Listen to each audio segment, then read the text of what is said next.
Cargo ships are basically floating cities made of steel. Some of them carry over 20,000 shipping containers, weighing hundreds of thousands of tons. So here's the crazy part. Why don't they just tip over? How can something that massive stay balanced in storms, giant waves, and uneven cargo loads? Today, we're breaking down the engineering that keeps cargo ships stable and how a single mistake can make an entire ship dangerously unstable. Let's first look at why ships float at all. The first secret is something called buoyancy. When a ship is placed in water, it pushes water out of the way. That displaced water pushes back upward with a force called the buoyant force. This idea comes from Archimedes' principle. If the upward buoyant force equals the ship's weight, the ship floats.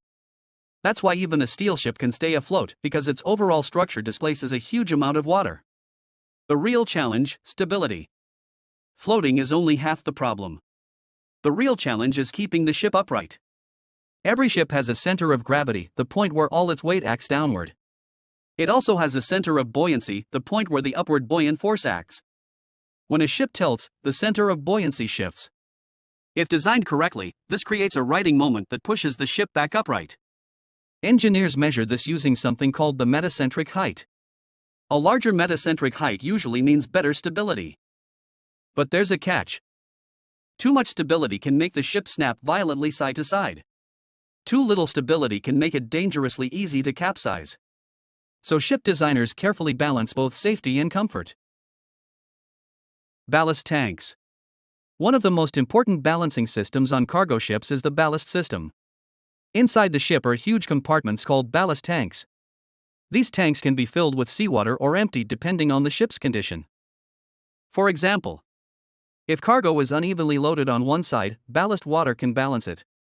If the ship is too light, ballast adds weight lower down.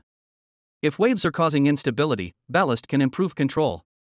Think of it like adjustable weights inside the ship. Modern cargo ships use computers and sensors to constantly monitor balance and automatically manage ballast water. Cargo distribution. The cargo itself also plays a huge role. Containers aren't placed randomly.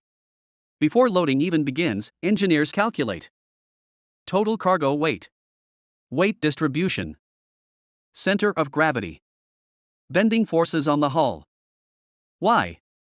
Because placing too much weight high up raises the center of gravity, making the ship top heavy and unstable. Improper loading can actually bend the ship's structure or cause dangerous rolling. That's why ports use advanced loading software before a ship ever leaves harbor.